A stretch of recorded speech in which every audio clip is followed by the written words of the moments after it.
The countdown. Yeah. So now we're rolling. We have to be really We're serious. rolling. Yeah, we're I hope this rolling. isn't a serious podcast because I actually don't do serious. Sorry. Oh I should have said shit. that in advance. Oh, I should have told you. Yeah. I actually used to get told I off thought at I said in my well, for that at message, work. this is a really serious podcast. No, you Did didn't I say that? actually. So. What were you saying? You're too serious at work and you're getting, oh, you're No, I not used to get serious told off for enough not at being work. serious enough.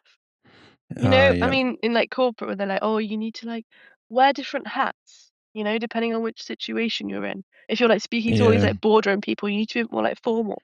I just couldn't cope. Nah. Jog on. I was There's great with something. like normal people. Yeah. I got loads done.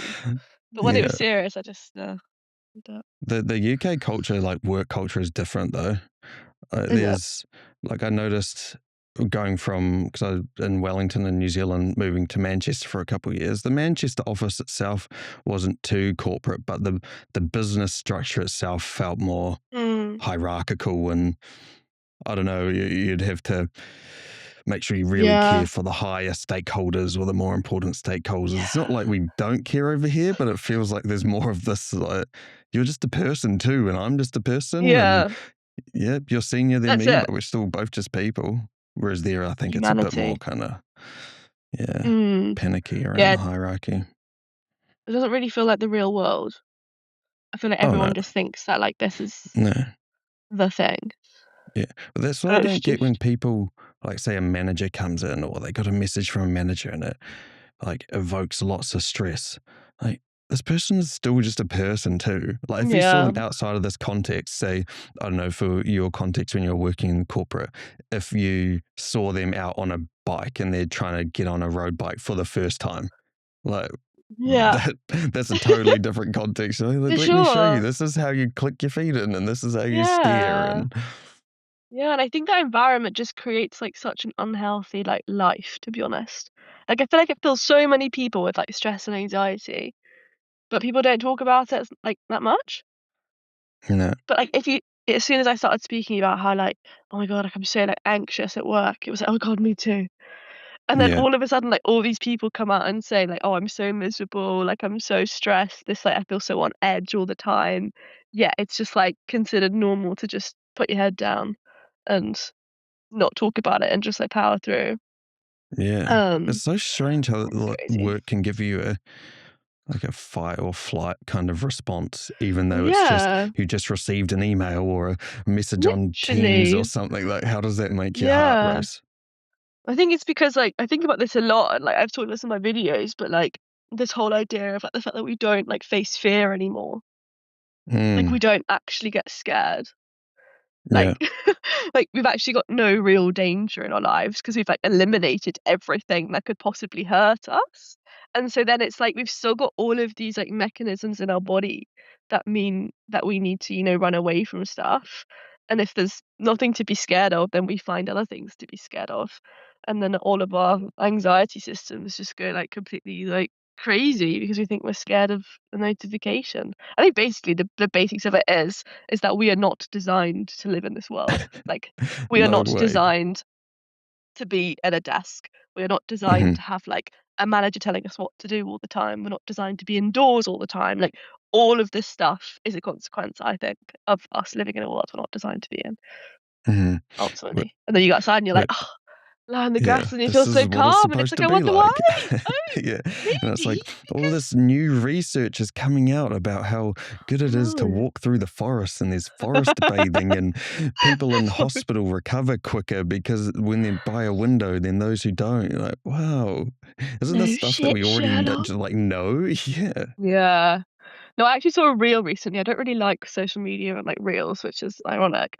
But it was Yeah, saying that's like it was one of these sort of like short form ones that was imagine the propaganda it took to convince us that this was normal and this was alternative. And that the first thing is like all these pictures of like offices being indoors. And the second one mm, is like nature, trees, like van life, like living in the forest. And everyone thinks that's such a rogue lifestyle choice to go for.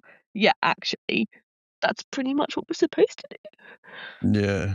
Well, that's actually a crazy So segue. When I was thinking about our podcast and you oh, leaving yeah. your job and now adventuring and creating content, and I thought like how contrasting it is to what we think is so normal. right? Yeah. But like, I think ironically, you have more direction than the majority of people in the corporate world Oh, that's because interesting. Yeah, you're maybe. actually pursuing something tangible for yourself that you're passionate about that aligns Hmm. with your strengths and your interests. Whereas most people like Hmm. start a job and start a career that Yeah. it feels like it almost happens for you a lot of the time, unless maybe you're a lawyer or engineer or something quite specific. If you're just in the corporate world, you kind of just take opportunities as they come, and You just yeah, often, yeah, get you just, promoted and then yeah, 5 years later, you're like, yeah. wait, what am I even doing? Yeah. I guess I have more direction, but it's like maybe I have, like, similar amount of direction, but mine's just way more, like, intentional and I'm actually, like, happy about it. Yeah, Like, I think, yeah, like, a lot of people, at least, like, for myself in corporate, it was like, "Oh, you just kinda, like, do the next promotion." I think a lot of people sit there from in my experience thinking, like, "Oh, I wanna leave, like, I want to escape," but, like, I don't know what I'd do. And I think that's the biggest thing. Like, I think that's the biggest thing that we all struggle with, like, in our careers or people who are, like, stuck in London, like, or whatever city corporate, is just wanting to do something else. I think having, like, so much, like, passion or, like, work ethic within us, because like, even like, to do, like, a big corporate job, it takes a lot of energy, you know? yeah. Like, people are hardworking, people are really smart, like, they're really good with people, and they would, like, thrive doing something, but they don't really know what it is. And I think Hmm. that's why we all kinda get a bit stuck, because we're not Yeah. taught that, like, you can just, like, go off for a few years and, like, try some things out and see what happens, because it's scary. It's super interesting for someone like you because you were in medical school too, right? Before your job. Yeah, I was. Yeah. Like Yeah. what I find interesting is that like you're in medical school, you did the corporate thing, and now you're Mm. pursuing this adventure that you're on now. I think it's quite cool that you didn't get stuck in indecision. Like I think Mm. when you're super capable at lots of different things, it can be easy to like not even pick one Yeah. because Yeah. you Absolutely. you almost don't want to eliminate the other Yeah. opportunities. Like picking one feels like you're saying no to the others, which you are. But Exactly. yeah, Mm. that's what I think is quite cool about you that you actually just chose Yeah. one. Yeah. No, I definitely agree that people get stuck in indecision. But I think yeah, I think on the macro scale, it feels like I didn't get stuck in indecision, but on the micro scale, like I totally did. Like I remember listening to those podcasts that was like the most successful people in the world just take those decisions fast and then they fail and they just move Yeah, on. And like I remember fail listening to fast. that stuff, Yeah. literally, fail fast and pivot. And I just distinctly remember, like, being, like, the gym and, like, the office, like, listening to this stuff and thinking, like, "Oh, I need to, like, do something." But I just think it's, like, yeah, it's really hard to figure out, like, what you should pivot to. And I think the first time when I left medical school, like, that was almost, like, so much easier because, like, my friends were going into corporate. I was like, "Oh, maybe I could do something different." But there's a bit of a story to it. Like, it took me a while to realize, like, "Oh, I don't actually have to be a doctor," because I'd been tunnel vision for so long, like, since I was such a not a kid, but, a young teenager, into thinking that would be how my life looked.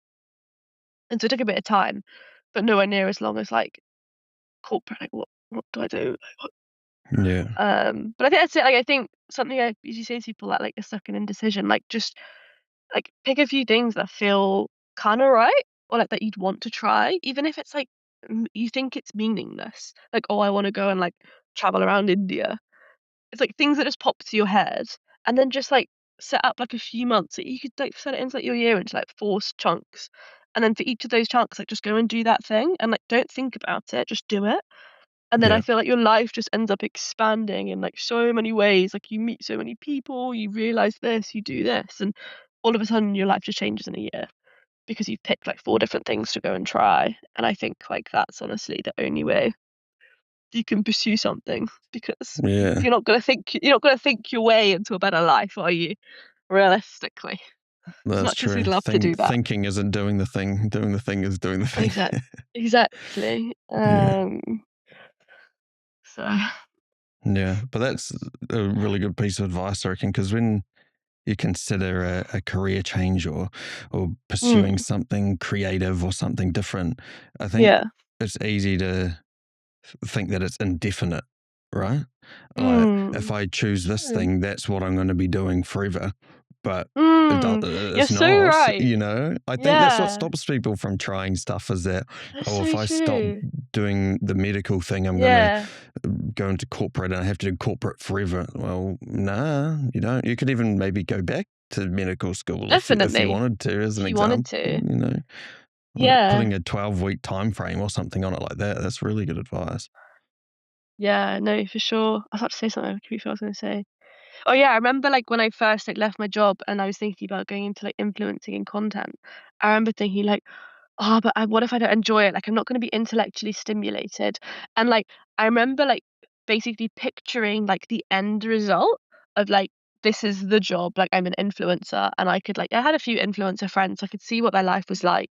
And I remember just thinking, oh, I'd be in the van, I'd be doing influencing, like I'd be lonely because I'm in a van, like I won't be able to like to go on my own, like yeah, I'm not getting stimulated, like where does it even lead? I feel like I'm then gonna get to the point of doing it and then I'm gonna be really not passionate about it. And like you can think of all of these problems with this like idealized dream Yeah. thing.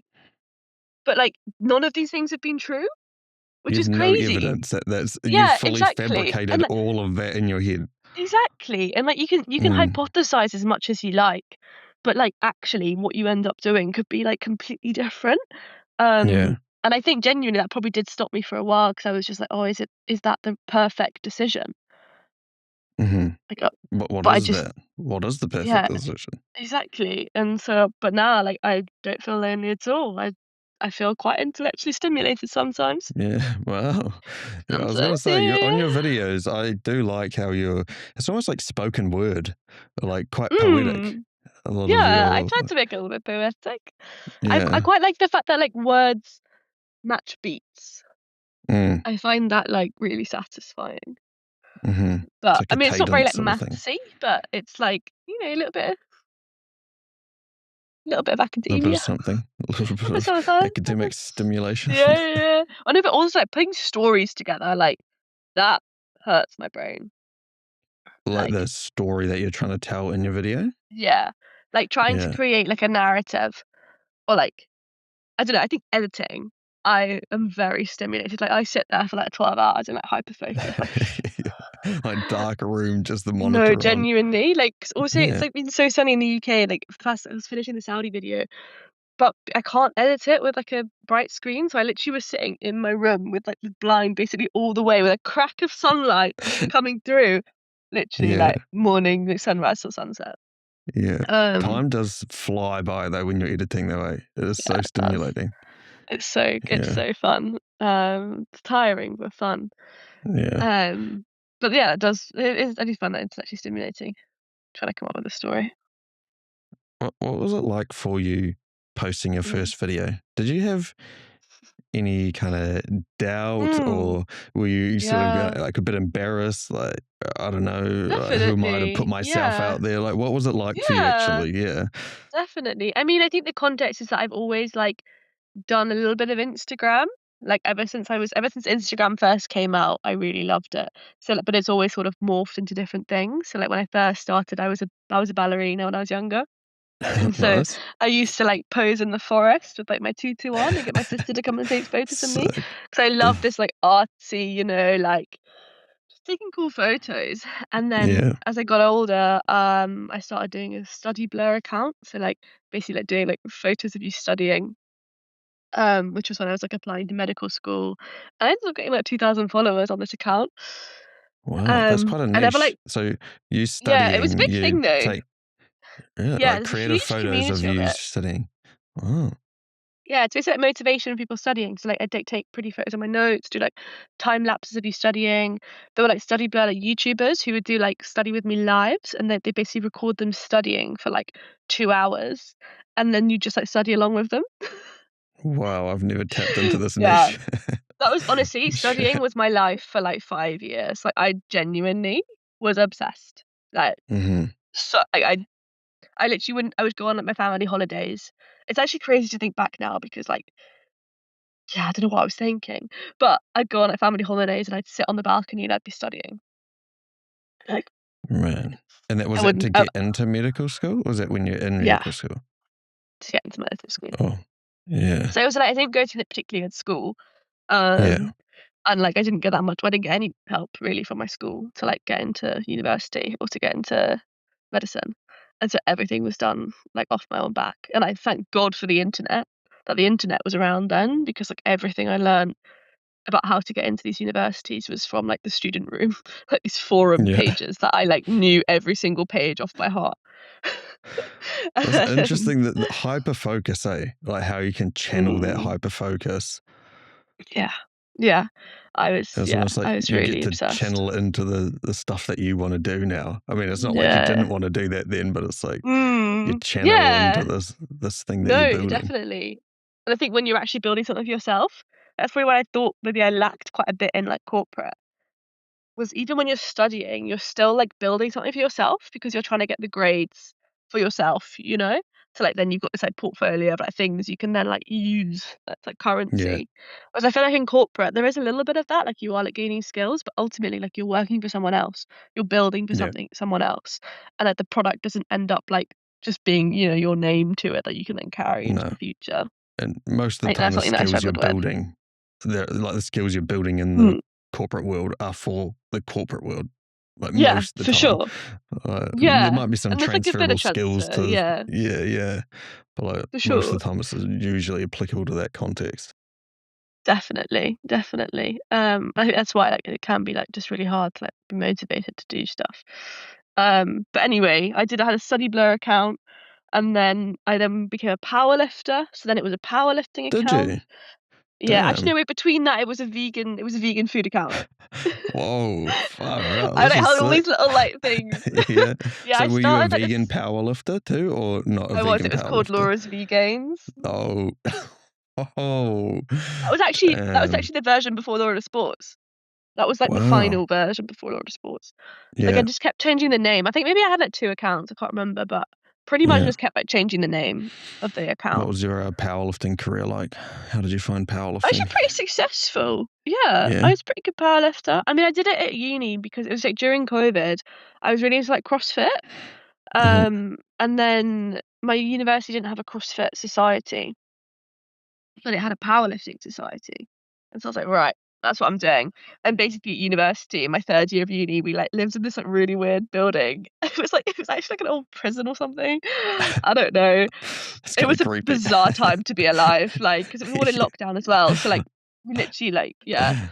In a in these, like, prison. big in a prison. Oh, I swear it was a prison or, like, it was something creepy or it was, like, a rehabilitation center or something. Ugh, But it yeah. had this, like, old, like, old, like, what do you call it? Like a well, not a town hall, like, one of those, like, big halls, I guess a hall. Like an assembly kinda Um, room? Yeah. yeah, yeah, yeah, one of those, Yeah. and we basically, like, set up a gym in in this room. So me Sick. and my mates were all, like, pretty into fitness, and so we literally, like, we got a barbell. I already had, like, a barbell and rack and stuff. And so we got that, and then we just started stealing weights from, like, the gym, like, stealing bits and bobs, like, they one of the guys, like, abseiled into the university gym, and there's, like, a What? great video of them, like, abseiling down That's like and a stealing, heist. like it literally was, like, What happened at stealing the the Louvre, dumbbells. except you're stealing like some weights. Yeah. We returned them, by the way. It was just 'cause, like, the gym Oh, was yeah. closed because of Nice. COVID, Yeah. so we, like, Good thieves. stole the weights. It was literally for our fitness. And set up this, like, gym, which was so much fun, and I trained just, like, constantly 'cause, like, you don't have anything else to do. Just, like, study in your room and then train. So yeah, I actually became really good. Like, I came, like, 3rd in the British Championships, which was, like, pretty And the sick. British Aft Championships. Yeah. After, like, What? 2 years, no, a year and a That's half? insane. What were your Yeah. numbers? What did you lift? My deadlift was, like, 180, which was, like, my Shit. most impressive kilos, which is, Yeah. like, 3 times That's body weight. I was gonna say, yeah. That's Yeah. a lot My more than squat you wasn't think. so good. I think it was, like, maybe, like, 125, 130. Mhm. And then my bench was 80 something. I don't know if it was 88, Wow. 87.5 or 85 or something like that. Yeah. So, That's like, sounds like, 1 and a bit times body weight. Yeah. like almost 400 kilos? Is that Yeah. something like that? I think 300? so. I can't quite remember. It was a few Damn. years ago now, but yeah, I remember my deadlift, I'm very sure. Yeah. But yeah, I think that was competition. Maybe that was I don't know if I lifted more in training, but yeah. I was actually pretty good. Yeah, that's Um, impressive. it was actually the British champs were hosted at the Gymshark Lifting Club Oh, in sick. Birmingham, which was really fun. Yeah. Did you get any But yeah, free that was Gymshark merch or something? no, Nah. no, Ah, no, shame. yeah. Just but I went to a work event in no, Birmingham once. So I don't know if I'd like yeah. spend too much time there. People don't really speak too highly of it. I haven't really been there much, but no, Can't say it's all right. I wouldn't See, go again. I'm also not Yeah. that big into cities as well, so I'm Yeah, not a that's good fair. judge. Yeah. And when Um, did you start? Because you've done an Ironman, right? Is it just the one Ironman yeah, you've done? just Yeah. just the one. Yeah. I made sure And how everyone did knew about you? it though. Yeah, you got the tat. Yeah, that's sick. But it's a cute one. But It's like a little yeah, lion lily. that's sick. And how did you get into that? Um, Like, you go from powerlifting to Ironman? Did you this do is like my a like training obsession. camp or something Like, too? Yeah, it's good. You yeah, I channel your mean, focus. I do. I looking back, I'm like, sometimes I feel like I don't achieve anything, or like I just like kind of like wish wash through life. But like, I've actually kind of done some cool shit. Yeah, she's done lots of cool shit. Yeah. So I got into Ironman training. Basically, I was doing powerlifting, and then I did that British champs, and then I was like, oh, I'm kind of done with this now. Like, this Boring. is a lot. This is a lot of effort. And also, like the people that actually were, so I came third, and the people that were above me were like significantly better than me. And I Hmm. was like, I was starting my new job. I was like, I don't really think I've got time to like commit to this. Yeah. So I stopped powerlifting, and then it was kind of like I'd always had in the back of my head of like doing an Ironman would be cool, like this type of person who just likes sports and also wants to like challenge themselves. I was like, oh, that could be cool. And then I started my new job, sort of just like fell out of love with like fitness, not fell out of love with it, but just like wasn't doing it because I was working. Um, and then about 6 months after I started my job, my ex broke up. Not my ex, my boyfriend at the time. And we'd been in, like, quite a long-term relationship. And then basically that was the moment that my life just, like, completely changed. Hmm. Because we basically moved together, moved in together in London. Our lives were like this, like, been through COVID together, like, everything. And then we broke up, and he moved out, and I was like, like, I don't know how you've been through breakups, but, like, your whole world just, like, shatters. Like, all this future that you thought you were gonna have no longer exists. And so, like, as much as yeah, I kind of only like just started my job, so I sort of always thought that, I'm gonna be doing, like, consulting, like, maybe I'll, like, go into something else, like, maybe I'll go into, like, into industry in, like, 10 years' time, but this is how my life's gonna be. I'm gonna live in London, we're gonna have a nice little family, and we already had, like, so many friends who were, like, a lot older than us, so, like, we were going to their weddings, and I was, like, 22. I was literally 22 at this point. Like, Damn. which is crazy Far to out. think that I was, like It's like well, a yeah, because like, proper we literally adult went life. no, it was, and, like, it was crazy because I think also because his parents had, like, gotten married really young. Like, they'd met at university, they got married at, like, 23, and, like, he kinda thought that that was sort of normal, and I think I just sort of, like, was like, "Yeah, yeah," So we were going, like, engagement ring shopping, like, it was, like, so serious. And then, yeah, then we split up, and, like, there was such other things going on as well, but, like, I remember just thinking, like, it was this really weird moment where all of a sudden I felt like I just had this sort of like permission to just like do something different. It's back to your question about like, was the first video that you posted like scary? Because Yeah. I think up to this point, I sort of just I had a little like hobby account. And I remember like my friends discovering my medicine account at university. And I was like honestly so embarrassed. Like I Oh nearly no. deleted it. I was like, I was Oh no. so embarrassed. Which like now, like oh Yeah. shit. Yeah, who cares? Um, but up until that point, I never like shown my face. Well, I had, but I hadn't like posted like anything that wasn't just some nice photos. But after this moment, I had this like so I don't know, like it came to me. If I was to believe in God, Mhm. it was like Yeah. this like thing just like lands idea that landed on me. It was like, you're gonna start making videos. Yeah. And I was like, okay, we're gonna start making videos. This is the And I next there's this adventure. one video. Yeah, literally. Yeah, and this one video that I made that like probably like changed well not changed my life. I would have done it eventually, but I remember like sitting on my in my living room with a little mini microphone talking about how like It was a couple months after this breakup, and during this time, I'd basically started going to like run clubs. I started like meeting loads of people, and there's like the surge of the London run club scene. This is like the start of Yep. it, and I was there. I was a pioneer. I Oh, just went along. the cutting edge. Yeah. Yeah. But basically, like really put myself out there and like really just tried to like do loads of stuff. And I made this video of me sitting there saying how like I'd like had this breakup and like actually like it's becoming like the best thing that's ever happened to me, and like how yeah you can like I think I said so it's like so long ago now, but it's something like I'm grateful that like the catalyst for it didn't have to come from me. But the idea Mm. is that, like, you can so quickly, like, completely change your life overnight and just do something completely different. And in my head, I'm not really sure why I was thinking this. Like, I think it was a revelation because looking back, I'm like, "I just go to some run clubs." I don't really know what was, like, It's not so that deep, right? revolutionary about it. But I think, like, Yeah. there was this huge mindset shift. And, like, I think it's going from, like, knowing exactly what your life's gonna look like, that then being completely shattered and thinking, "Right, I'm going this other way, and I've got no idea where I'm going, but, like, we're going." That I think that contrast was perhaps the thing that I was like, "Oh my god, my life's completely changed." And that video blew up on socials.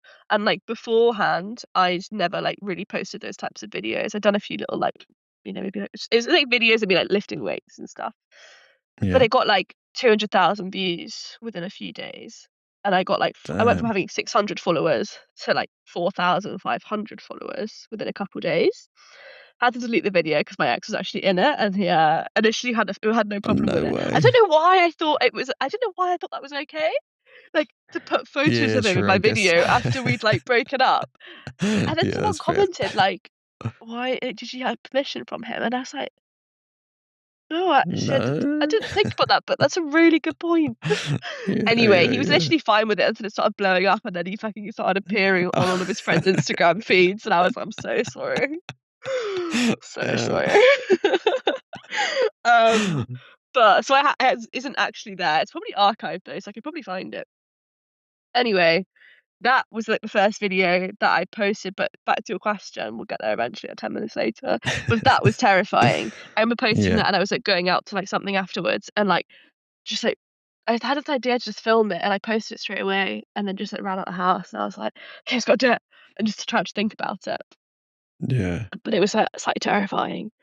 And then all the content after that I posted looking back, it was, like, so cringy, but It's part of the it was process, such a eh? necessary yeah, it Yeah. was like me it was basically me being, like, really emotional and really upset and really not okay, but, like, pretending that I was. Yeah, yeah. I'm But it took me fine. a while, yeah, to, like, get over it and to, Yeah. like Well, it's such a good example of turning a difficult or a negative experience into something for positive, sure. right?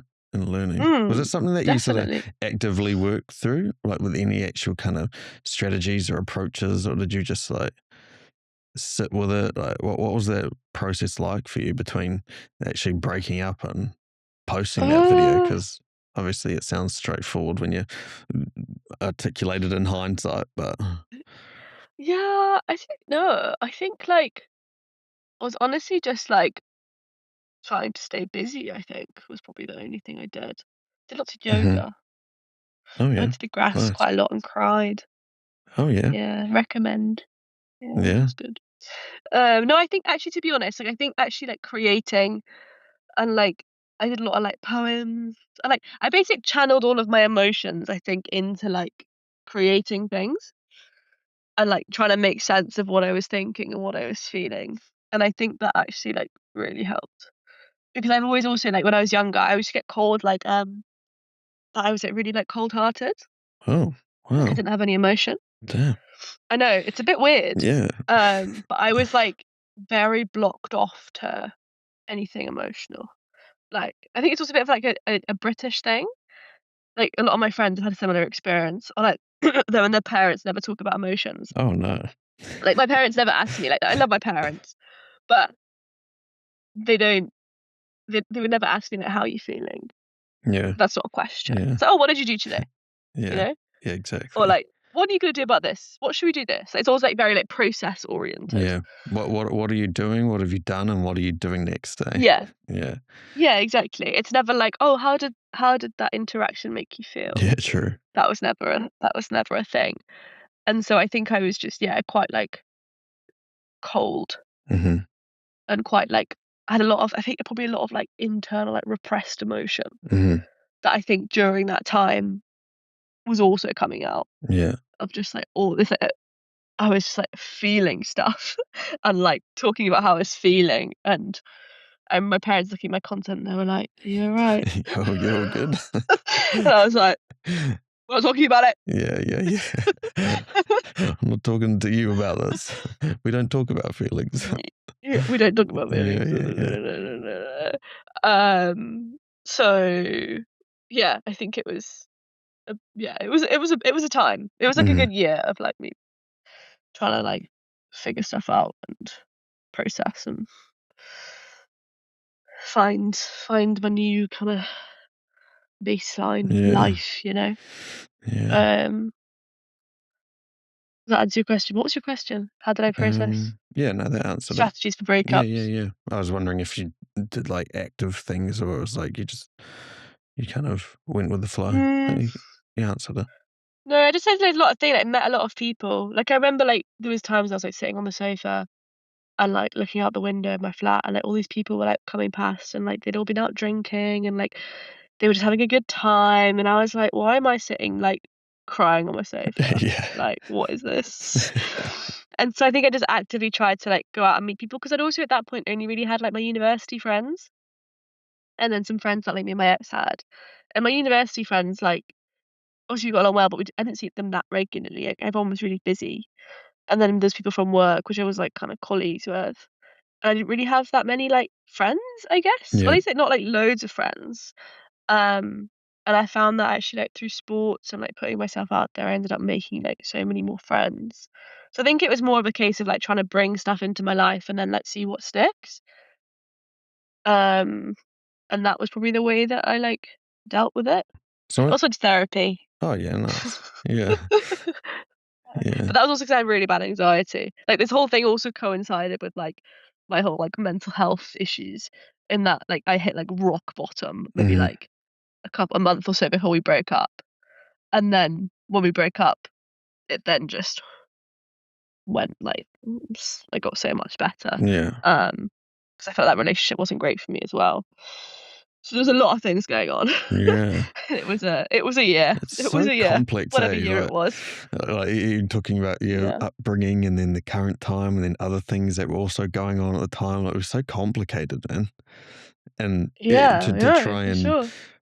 I don't know, articulate emotions or even because like we try and put words to Mm, them, but words sometimes don't really mm. accurately describe how we're feeling, especially like angry, sad, happy, like anxious. Yeah, They're all pretty simple words, that's to so try true. and sum up how complex we are.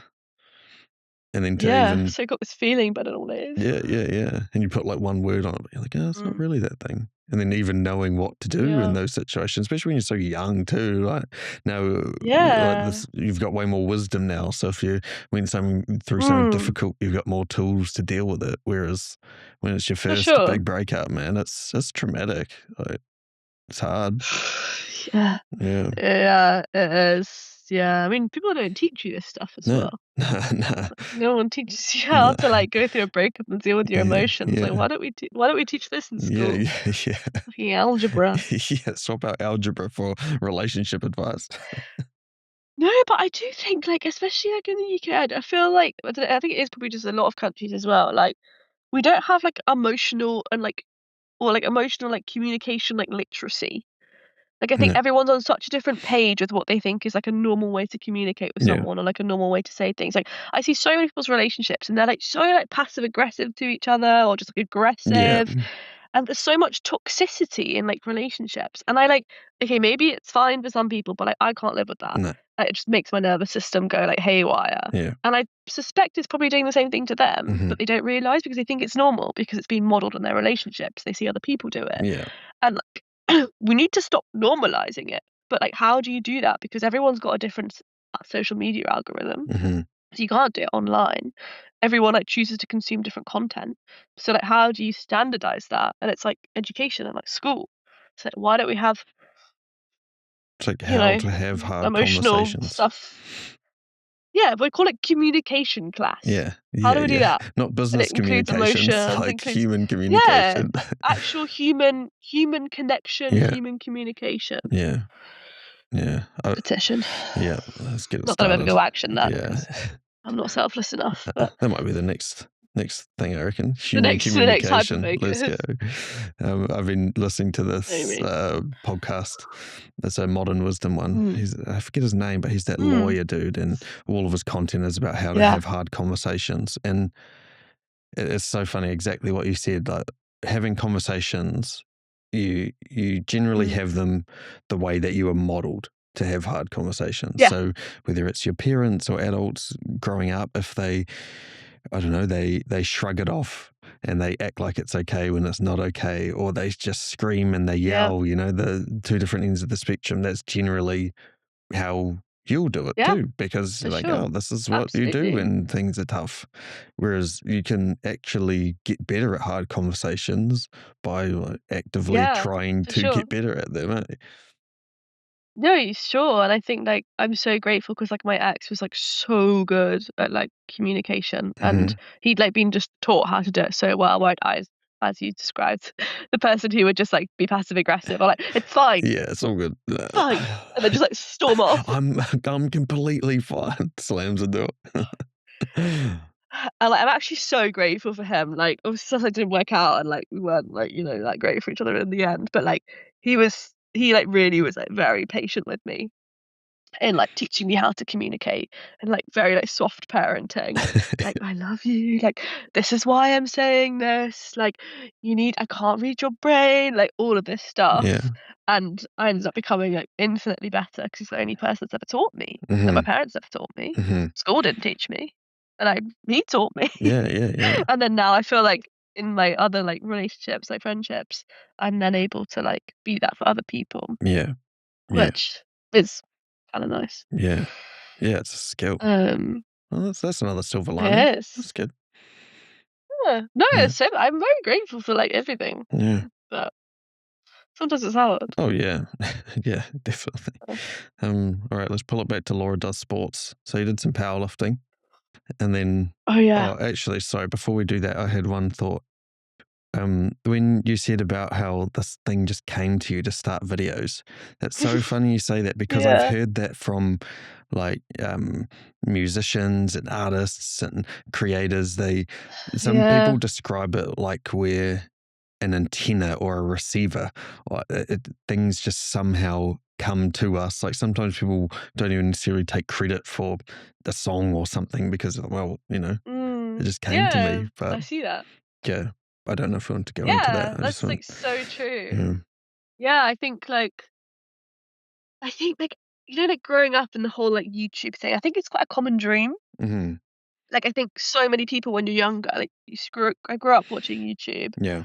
and I have my favorite YouTubers, mostly, like, study tube, so, like, Hmm. books and, like, um I always thought like, "Oh my god, I'd love to be a YouTuber," and I think so many people think that. Yeah. And so it's always kind of been in the back of my mind, and I also, like, love creating. But I think that was, like, yeah, maybe the first time that I actually, like, actioned it, I'd say. But it's interesting you say about the creativity and, like, I think I very much feel the idea of, like, yeah, ideas just, like, come to you. Yeah. Like, you'll just be sitting there listening to some music and you'll get, like, a vision. Yeah.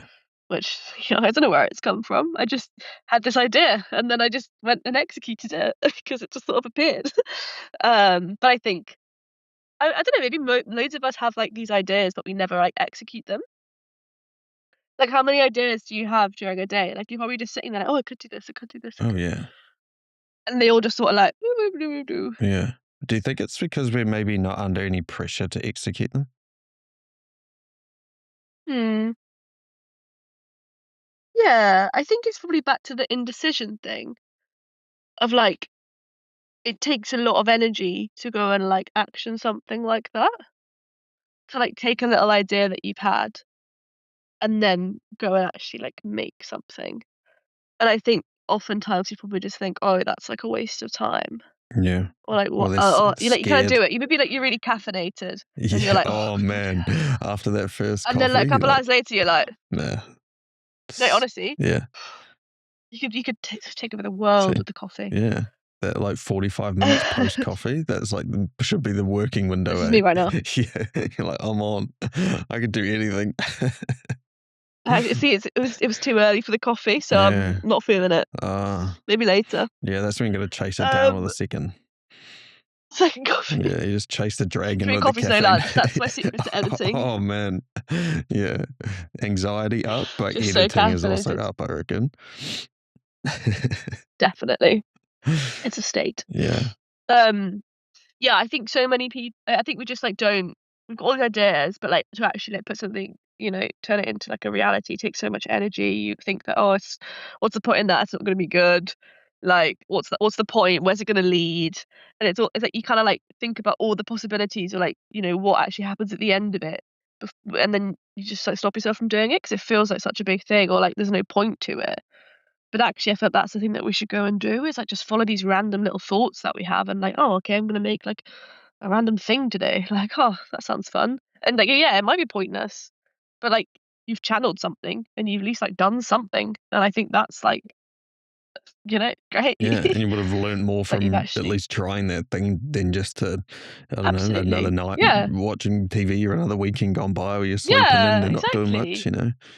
No. I think also with, like, the internet and, like, we have our laptops, like, we can do so much. Mm, Like, you can go, like, make some music. You can, like, watch some tutorials on, like, YouTube or, like, I don't know, you can learn about a new topic or, yeah. you can make a video, and there's so much you can do by just, like, using YouTube and the internet. Um, what was your question? Oh, yeah, about, like, things coming to you. Yeah, it's just destiny. Yeah, So, yeah, true. Wow. Yeah, we're there. it's We just arrived. it's just destiny. Yeah, you're destined to do that. Destined. Well, sometimes it kind of feels like that when you, like, find something that you're really, like, passionate about. It does kind of feel like, "Oh, I've, like, found my thing," It's your purpose. you know? Or, like, thing that you're supposed to bring to the world. Hmm. Do you think Kind of feels like that. maybe we're here, so we'll go there? Do you think that like we have a purpose, like something to pursue that we were like Hmm. destined to pursue?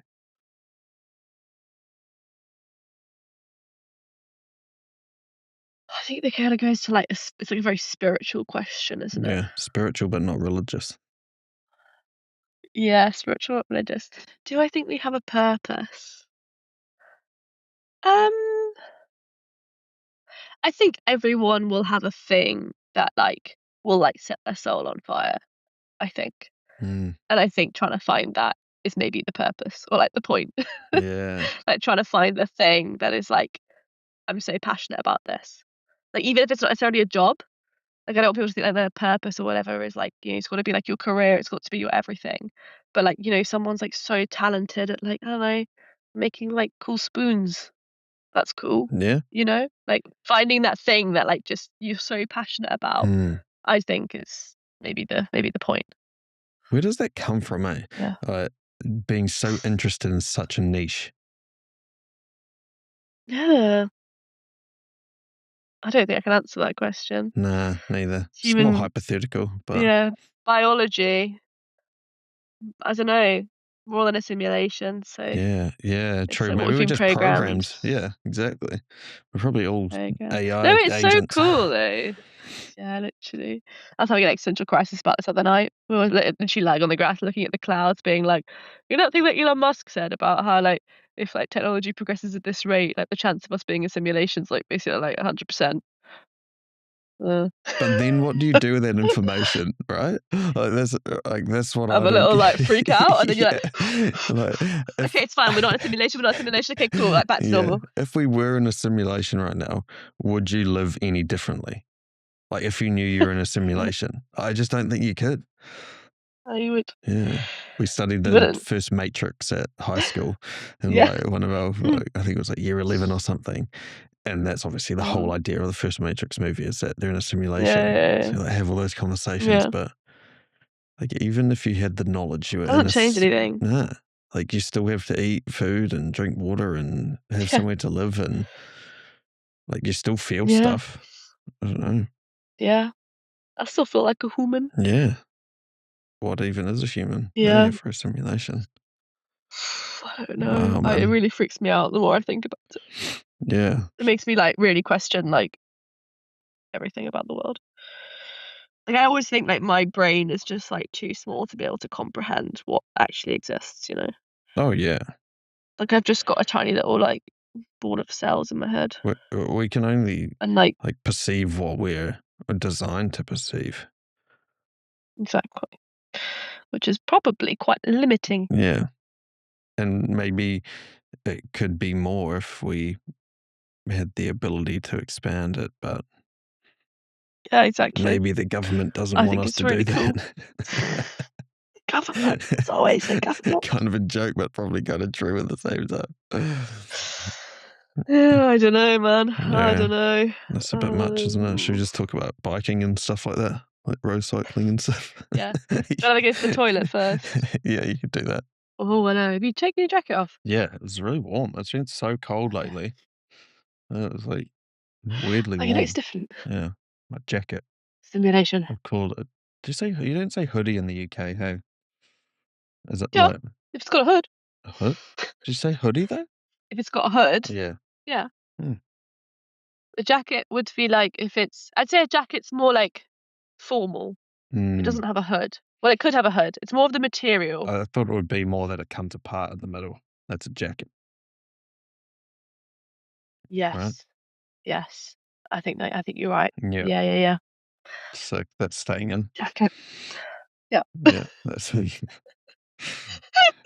right. That's a good debate. The important conclusions Yeah, of this podcast. I'll just put that up as the Jacket clip. comes apart in the middle. It'll Yeah, hook yeah. That's like fine. that'll hook people into watching the pod. They're like, "Where can I Yeah, watch the yeah, rest of yeah, I this? reckon. I need to see part 2." Yeah, you need to make sure you've got a good hook. Yeah, that's the You hook. always script the hook. What is a jacket? Find out in part 2. What is a jacket? Or we like Yeah. almost get to the solution and then the video stops and then we say, find out in part Cliffhanger. 2. We'll have a I cliffhanger. hate those videos. Storytelling Like, 101. why do you put it in a second part? Like, I want to see if the ducklings made it over the road, you know? Give it to me all in the first Yeah, part. but that's the point. They've completely just hacked your Yeah, attention, I feel like that's only a and it's TikTok working. thing. I feel like that never Is really it? used to be a thing. Bit on Instagram. Yeah. I never really watch Instagram Reels too much. I'm more of like a TikTok. It's for the best. I think Instagram I Reels try to feels avoid it, like but it's like TikToks from 2 months ago. I don't have TikTok, so I actually Don't you? can't speak to that. But no, I Yeah. hate short form content generally. I try to avoid the Reels tab, but now they've like put it in like a swipey thing, and like Yeah. they literally just I actually did such a good job of avoiding it, and then now it's actually really hard to avoid it Yeah. because of the way they've like redesigned the app. I feel like that's purposeful. Of course it is. Yeah. Of course it And you're is. like going to send Like, someone an important message and then you've been watching Reels for half an hour. Oh, shit. yeah, literally. Yeah. It's so bad. I genuinely like it makes me really angry. Yeah. I love those videos where it's like pretend someone's like passed out on the floor and they just like they were going to call 111 or whatever, but they got distracted and started watching Reels. They're like, oh shit, that's right. I haven't seen that, That's but so funny. accurate. Like, oh fuck, that's right. Have they I know. Have they banned social media in New Zealand for 16 under 16s as well? 'Cause I know they've done it in Australia. I don't know if it's in New Zealand. I feel like it's only Okay. Australia. No, I Okay. don't They're think it doing it in is. the UK as well. Really? I feel like Or they're trying to at it least. kind of is a good thing, I reckon. But like also No, kids I think it's a good thing. kids are gonna find a way around it. Like I mean, Yeah. but I guess that's yeah, at least it's some kind of a barrier. It almost like it It's something. I hijacks think your it's childhood. positive. But yeah, literally. Like, I think it's so sad because I was some interviews and stuff with like little kids, and they were like, "Oh, I don't know what we're gonna do without it. Like, it's like my main form of like Mm, communication. Like, it's how I socialize." And like, I think we just haven't realized how much of like kids' world has become online. yeah, Like, they talk to their friends on TikTok. They don't go to the park because they can just do it on this, and it's like their entire world is digital. And they were like, "It's like my life's being destroyed by like taking my phone away from me," which is terrifying. Scary, yeah.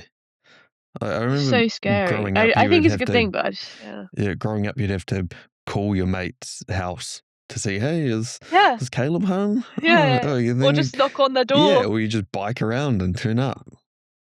You live Yeah, more in the good old days. the physical world. It's not like Yeah, this. that's generally like what I like trying to do in like London as well, because I think so much of it's still just like texting and people don't reply or whatever. Just like rock at people's houses and knock on the door. Do you want a cup of tea? The idea of someone It's turning like up it is goes such a so long weird. way, Yeah. but it's Yeah. great. Or even just calling. Like Like, we're so hesitant to want to yeah, call because it feels like mm, this is going to take up 30 minutes of my time or 45 minutes of my time and mm, has to be booked in. yeah, But a spontaneous call from a friend or a family member, it's like one of the best yeah, things. Oh, hey, how's it going? uh, And in 20 minutes, you can have a yeah, way better conversation than you can of a messaging for half a yeah. day. Definitely. And I think a lot of us also like carry a lot of like pent up like guilt about like these types of things as well. Like, oh, like I didn't reply to my friend's text, or like I need to like maintain this like friendship Yeah. and like, I haven't done this, or like, I need to send them a voice note. And I feel like it's actually the mental burden of Yeah. that is actually really high. Yeah. But actually, if we just didn't do any of that and you're just like, oh, you had enough, like, I think it's like having enough like free time and free mental capacity to then just be like, pick up the phone, how are you doing? Just wanted to catch up. Yeah, we've Like, noticed that, like I think we'd be being in happier. Manchester, where we had a couple of Mm, friends and a little bit of family, like Chloe, my partner, her sister was there, and then we had one or two good friends. It was so easy mm, to see those people and maintain those friendships or relationships. And then coming back, it almost kind of feels like we're just never doing enough, like with friends and with mm, family. And it just, if you're mm, seeing someone, it means you're not seeing someone else. Or and maybe we weren't yeah, so conscious of that feeling before being away for 2 years, where we just, any weekend, what are we doing? Okay, let's go to the peaks or the lakes, or we're in Europe, or we're yeah, like, what do we want to do? We can just do that thing. yeah, Whereas now, and yeah, it's a blessing too. That's, that's why we came back. That's what we wanted, is family and friends and everything. But mm, it's almost like it feels like your weekends are booked up months in advance, or, oh, we haven't I think seen that's it. anyone this weekend, so that's a bad thing. We have to see them next weekend. Yeah, yeah. It's interesting. No, I agree. It's hard. And then I think when you've only got a certain amount of free time, it then gets like, yeah, booked. So I try to avoid is like booking too much. Yeah. Like you can so easily fall into the trap of like booking all these things in. You say yes to so many things, and then all of a sudden, the next like 2 months, 3 months are booked, and it leaves no time Yeah. for flexibility, Spontaneity. spontaneity, creativity. Yeah. Like, but that's the thing. That's like I think that's actually where you end up making the most like gains in your life. Is like these like spontaneous opportunities, or like doing some random thing, getting an idea, and just having the time to actually go and like execute it. But because when you like book up everything, there's nothing. There's nothing left, Yeah. The like, jar's full. and then you're just going from one thing to the next, and you're just like process. Yeah. And I actually think that's probably one of the whole things people get stuck into with like corporate or whatever. It's like, oh well, I'm gonna like do my 9 to 5 or 5 days a week, and then I'm gonna book my weekends, and then all of a sudden, like it's been 6 months, and I've just worked and like seen some friends. Yeah. I haven't really done anything else. Yeah. So, I think which is the flip a fine way side to live your life. is that maybe we would do more Mm, interesting things with friends if we made the effort to book it more in advance. I feel like so often when you see friends, it's like you grab a coffee or you go for a walk or something. Whereas mm. maybe if you booked it in, you could go to Saudi with a bunch of your mates and do a cycling trip, you know? Maybe you book that That's the true, but day even before. that, I don't like, know. no, well, literally, like Joe, who came on the trip, Manja, you've watched the video, Yeah, right? yeah, yeah. So my stalker, Oh, he yeah, booked it that's 10 so days funny. before. At the start, where you're like, he's not a stalker. You're like, is he a stalker? Then it's like, he's not a stalker. I was like, well, this is the thing, it was so funny, bless him, like, he's such a good egg, Yeah. but he, like, found it on my story and then, like, tried to make it not weird, so he, like, unfollowed me on Oh, Instagram. no. When you overthink it, you're So like, then the thing you do I that tries to know, make it yeah, not yeah, weird makes it weird. makes it Yeah. weird, and I was like, "Wait, how did he find it on my story? He doesn't follow me." Oh, And then shit. he was like, "Oh, I was just going through loads of cycling accounts." And I was like, Like, bro, "Bullshit. come clean, No. mate. Come clean. Like, just come clean on Yeah. this one. It's fine. We can be Yeah, friends. yeah, You're yeah. cool. It's Yeah. fine." But I just remember Bastian being like, "Oh, I didn't think about that." Come on, man. Like, Bastian, come on. Yeah, you gotta vet But he these did have a people. little chat with him, Yeah. so it seemed normal. I was like, "Okay, Yeah, right, well, pass the vibe I can check. hope so." 'Cause obviously I know, he was, like, arriving in the middle of the night as well on the second night, and so, like, we just woke up Oh, and he was just, like, in the living room. It's shit. like, Like, hello? Question "Morning. mark? Oh, nice to meet you. Yeah. So do you I'm Lord of follow me or Sports." I know not that you follow did that me? already. Yeah. Yeah. Bless. But yeah, even that, like, came about so, like, last minute. I think Bastian messaged me, like, a month before. Yeah. And how do you find doing the big group thing? Because you've done, like, obviously you've done your solo stuff, you've done things with one other person, and then this one felt a bit different in the way where it was like, what was it, 9 of you, I think, right? Yeah, 9 of us. Yeah, it was very different, and I feel like the video is very different Mm, because it's, like, documenting the whole, yeah, like, trip. I think it's got a very different vibe to it, and, like, something that's been nice to create. It's not necessarily something that I wanna, like, do all the time, like, kinda like once a year maybe kinda yeah, thing. But yeah, I found it quite difficult actually, like, from, like, I don't know if your question's, like, more on the creative side or, like, on the just experience side, but on the creating side, I did find it so difficult to, like, capture it and get all the people in yeah, and try to, like, get across the message because I found it really hard to, like, interview people on the trip because I didn't know them, true. and it was a bit like, "I'm here making a little video. Yeah. Do you wanna come and sit down in front of the camera for me?" And they were like not they were lovely, but just a bit like they weren't used to it. Oh, no. And it's awkward talking Like, to a camera when you haven't talked to a it camera is, before. It's really yeah. hard. And to be fair to them, they were all really good when I, like, just pointed the camera, I was like, "How you feeling?" But, like, actually to get people to sit down and do, like, a little interview was just I couldn't do it.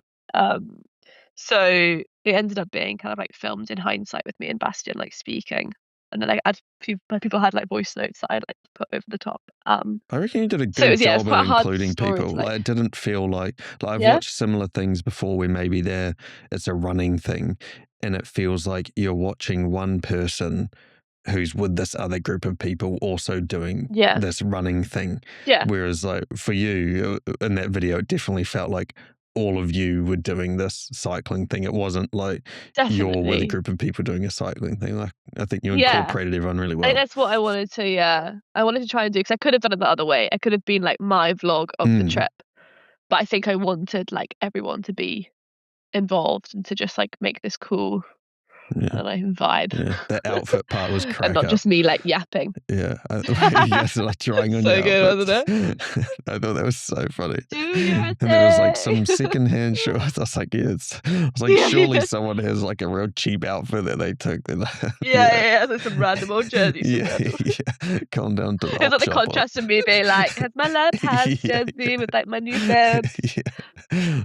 That's so funny, They were like, man. yeah. That was good. No, it was good. I feel like the characters, like, made it. Mhm. Um, like, everyone was just quite funny. Yeah. Is it Mika So or especially like Misha? including the cyclist. Micha, Mika. He is yeah. so funny, Micha, man. Micha. Yeah. He's so He's good. so like that video that My you favourite did cycling where it friend. was just you guys, that was crack up, but then The him Balkans. yeah, yeah, that Balkans, that's right. That's so funny, man. Like Honestly, it's so funny because you know the bits when you see, like, the retention on the video, like, people replayed? yeah. It's Oh, so funny. It's like massive spikes where, like, he's he'll be like, roasting you or something. when we came yeah, when we came into the Airbnb, and then I was like, "Oh, perfect couch for Oh, you." And he yeah. was like, "Laura, I'm the one who tells you what to do, and you're gonna be sleeping on the couch." It's got this, like That's so or the funny. bit where we're like I'm like the flirt, and I'm like when I, like, beat myself. Yeah. I think everyone's, like, rewatching that like, "What did she say?" Yeah, why is she flirting? What's going on there? Yeah, it's so funny. Oh, And he's like, so you don't good. want to I love him stereotype, so but I much. think like how he's stereotypically German is what is so funny. Like very direct and like straight up and Yeah, down. But so then it's contrasted because he's so funny at the same time. he Like is he's so so funny. funny. Yeah. It's funny because when we first met, I think he was just, like, confused why I kept laughing at him. I was like, "I'm sorry, you're just really funny." And he was like, It's like, "What?" what? I just said something. What do you mean? Like not trying Yeah. to be funny at all. or Yeah, literally.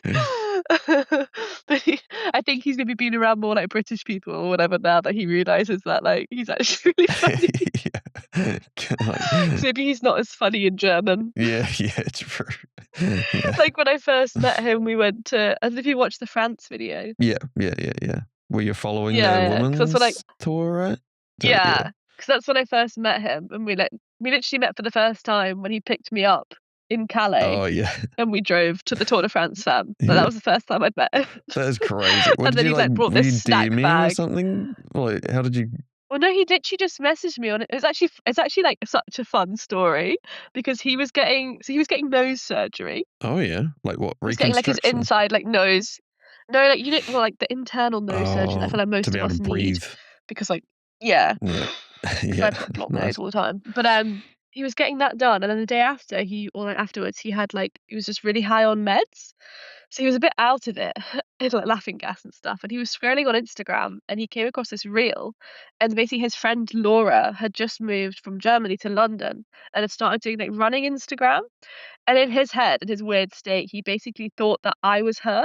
So I just popped up on his feed randomly because 'cause I'd Yeah. just left my job, I was doing cycling Yeah. content. He's like, "Oh, it's Laura!" And then followed me thinking I was her. Mm-hmm. And then obviously the Wow. next few days he came around and was like, "Who have I followed? This random tit? Like, Who's who's this this Laura? random girl?" Yeah. Yeah, because he doesn't follow, like, influencers and stuff. Yeah. And then he was like, "Oh, she just left her job to do cycling. I like cycling. You want to follow along?" And then he also, at the same time, had this idea that he wanted to go and bike pack the Tour de France Femme, but none of his friends were like crazy enough to do it because it was like pretty stupid distances. And his friends were basically joking, like, "Oh, the only person you're going to get to do that will be like some influencer." And then he was like, "You know what? I actually started following this like cycling influencer." And then he basically messaged me this really long message like, Wow. "Hi, sounds a bit random, but, like, I've got this idea to, like," and basically everyone was like, "Oh, only an influencer would do it. A bit about me, I'm Micha, I'm from Germany." Whoa. That's And his friend's like, insane, "There's man. no way she's gonna reply." And then, like, literally, like, I put it on my private story, and I was like, "Guys, should I do it? Should I not?" And everyone voted 100% yes. So I was like, "Okay, cool." So then I replied like, "Yeah, legend, sounds great, perfect." And then we had a couple calls, and Wow. then That's the in Calais. universe, man. Like, what are the chances of that? It was. Accidentally following No, you and then like, literally. ah, fuck it, I'll just message and Yeah, ask, and then you say yes. yeah. It is so good. It's such a good story. And then, yeah, I met him in the car in Calais, and he Yeah. had, like, a little snack bag, which was some, like, hard-boiled eggs and some sausage, and I was like, "Phew, German, peak German." Yeah. That's so funny, man. Oh, All it right. was good. Let's Yeah. loop all the way back to your sporting journey because I actually am quite interested to Oh, yeah. figure out how you Oh, yeah. actually got into all this. So you did your powerlifting and then you just thought like an Yeah. Ironman would be fun. You started running, you did the run Yeah, club. basically it was the whole, like yeah, I did the run club thing, was, like, trying to challenge myself, was in this whole, like, post-breakup, like, need to, like, regain self-confidence. What am I gonna do? And obviously, like, me being, like, a sporty kid, I was a pretty sporty kid, so I was like, "Oh, I'm gonna go and, like, do some sort of, like, fitness challenges." I was like did a few, like, random things, and then I was like, "Right, Ironman training." And I mean, I wasn't really a runner, I was a powerlifter, but I just started going to run clubs. So I was like, "Alright, I'm gonna build some running fitness, gonna learn how to ride a bike." Well, like, I could ride a bike, but, like, not Properly. properly. Yeah.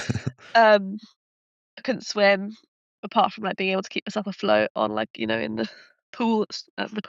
In the hotel swimming pools. Mm-hmm. Bit of breaststroke. And then I basically yeah, literally, to keep myself afloat. I Mm-hmm. wouldn't die in the water, but I couldn't front crawl. And so that was, like, the October time that I was like, "Right, I'm gonna sign up to an Ironman, the following October." So I'm gonna give myself a year And not a half to, like Ironman, not a quarter, like nah, full thing. full. Let's go. Go big or go home, Yeah, baby, send it. you know? If you're gonna do it, you better do it properly. Yeah, wow. Damn, that should be your Um, tagline. It's real hardcore. yeah, Yeah. yeah. So, yeah, basically the marathon training block for, like, the winter. Did, like, a little bit of cycling, but not really, and then I got injured from running, annoyingly, got a stress fracture, but also, like, classic because I'd literally gone from 0 to running, like, 50K weeks, Ramping the mileage up too and quick. then, yeah, obviously it was gonna happen, And then after that, I'd been going maybe like swimming like once a week, and I actually went to swimming lessons. Like I went to like adult swimming lessons at my local like council pool. Nice. And I told them that I was like, "Oh, I really wanna like I wanna do an Ironman." And they looked at me swim and they were like, "There's no way you're able to do No, an man. Ironman in a year." So I went one more, and then I was like, "Fuck this shit, I'm doing it on my own." I don't need my So coaches I just anymore. like yeah, literally. So I just used YouTube How and to some swim real fast. determination. Yeah. So, but I don't know, it just kinda clicked at one point. So Mhm. I was going to the pool maybe like once a week, just trying to learn how to swim. Um, and then yeah, I got injured from running, and I was like, "Right, well, the only thing I can do is ride a bike," and also coincided with it getting a bit warmer. So from, like, the kind of March to the October for the Ironman, I literally just cycled constantly and then went swimming, like, once a week, so I teach myself how to swim. And yeah, then a few weeks, maybe like a month or 2 before, I overheard someone having a conversation in, like, the cycling cafe saying their mate had done an Ironman, and then they'd had a panic attack on the swim, and they were like, "All these people going from 0 to Ironman, like, it's so silly, like, you You're need to do like, some sort of "Oh, yeah, those practice." guys are so And I was like, stupid." "Yeah." Yeah. But then I thought, "Oh, I should probably do, like, a half." I Mhm. didn't wanna do a sprint because I felt like it was a bit pointless. Yeah. So I tried to find a half, but it's quite difficult to find, like, halves, and also I didn't wanna do an Ironman branded one because they're so expensive and, Yeah. like, didn't wanna have to travel very far. Basically, I found this half Ironman distance in just outside of London in Dartford called the Midnight Man, Wow. That and the sounds name is in kinda the spooky. it's in the name is in the name. Well, yeah, so it starts at 6 p.m. Oh, yeah. and some people do the full Ironman distance, so they go through the night, like, Wow. until, like, 6 a.m. the What next time of morning. year was it? Like, was it dark at 6 o'clock? No, but it was getting there. I Yeah. think it maybe got dark at, like, 9. Oh, yeah. So, like The majority is gonna yeah. be in the dark. Yeah. So yeah, so I basically did a half Ironman around this, like, industrial estate in Dartford, Yeah. which was, like, the rokest thing It ever. sounds like the most UK thing. Come out to It was, Dartford. it really was. Some local Yeah. geezer's running it himself or something.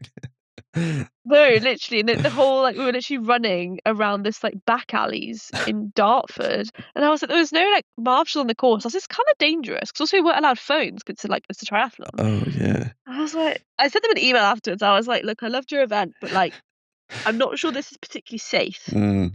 Like, I felt a bit uncomfortable. There was, like, Yeah. loads of, like, guys hanging around in cars, and I was just running Maybe it made you running finish around it the street, faster. like yeah, finish it in 3 hours.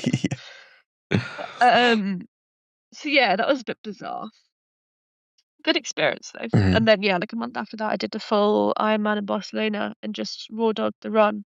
Like, the only run I'd done since getting injured was that half marathon as part of the half Ironman. Holy Yeah, and shit. then I raw dogged the marathon of the Ironman. And Which was actually alright, you know, yeah. like, Do you think the I wasn't cycling helps a fast. lot? Like, obviously, the cycling isn't running, but surely there's, like, a little bit Yeah, of crossover in there, right?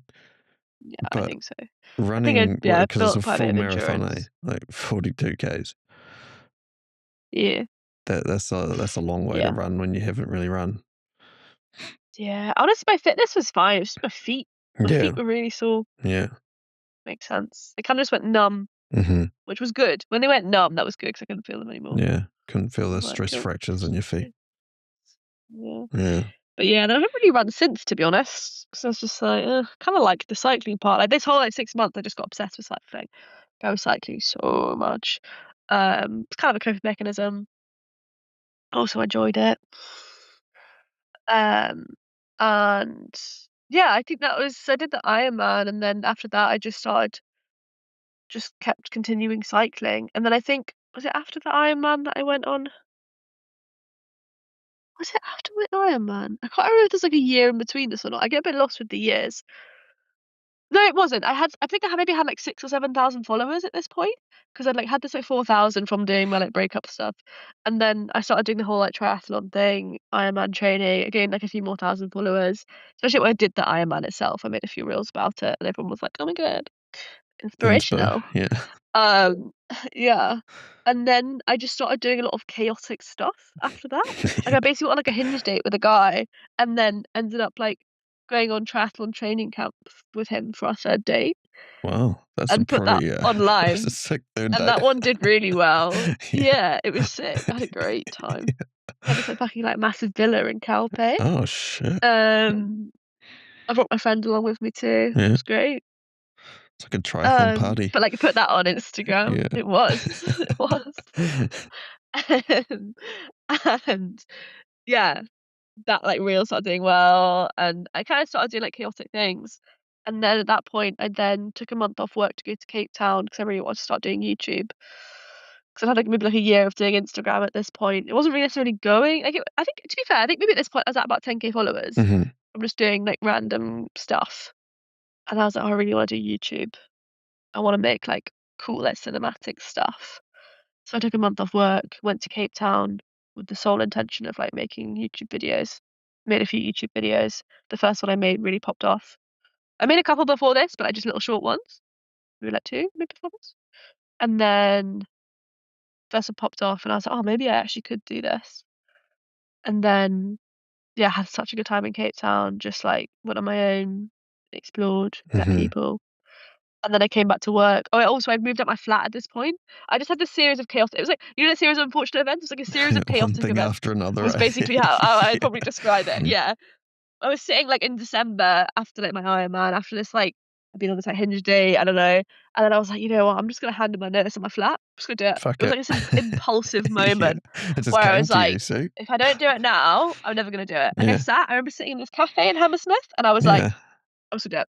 Not gonna think about it, I'm just gonna do it." I just typed it out. I'd like to hand in my notice on my flat. My last my move out date will be this Wow. date. And I was like, "Cool, we'll Shit. deal with it later." It's like act now, deal with it Yeah, later, yeah, isn't it? yeah. So then, like, literally, then I was like, "Fuck, I need to move out." So then I, like, basically shipped everything, all my stuff, back to my parents' house in Newcastle. So I was like, "Okay, I'm just gonna move.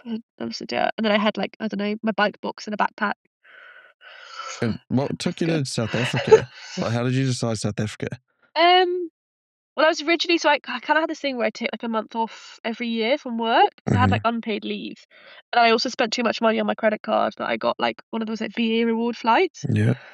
So I used to always do that, and I was originally gonna go to Mexico, and then after the training camp, someone had said, like, I'd really wanted to actually, like, continue cycling, and I was like, "I can't really cycle in Mexico." Or at least maybe you can, but I wasn't really at the stage where I would.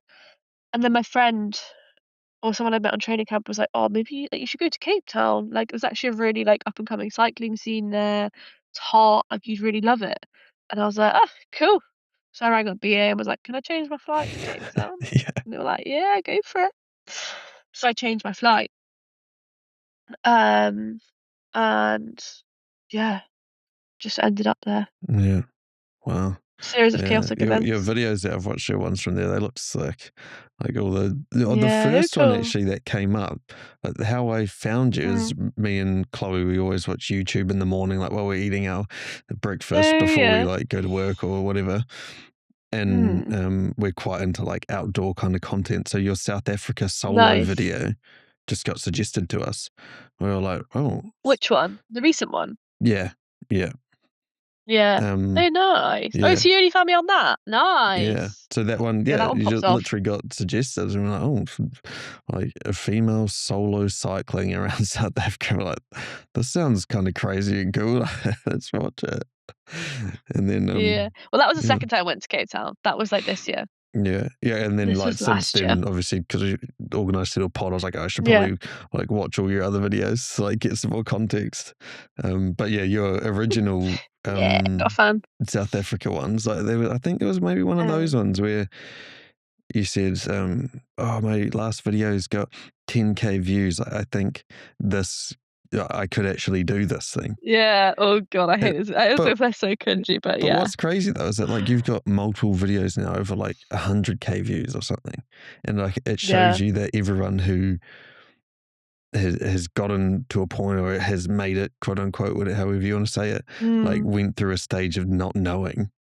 You know, I think maybe it's Oh easy to god, think that yeah. people who are doing the thing already, they just they just knew it was going to work out, and there wasn't any doubt. And but like when I heard you say that, it's like, wow, that's so cool. It shows you like a little snippet of that time of where you obviously weren't too sure naturally because you didn't have much evidence yet. Yeah. And then like to see where you're at now, It's so I thought nice that was quite cool. Yeah, it's so nice to have that as like a record to look back on. Yeah. 'Cause I think I'm in two minds about it. I think on the one hand, like you've got to sometimes be like so delusional or like have so much self-belief that there's like no option that it won't work out. Yeah. Like when I left that, like when I was like gonna leave my job, I was like, well, there's no option. Like I need to make this work, and whatever this ends up being, Yeah. we can't fail. Like, Yeah. we're going for it, Yeah. Yeah.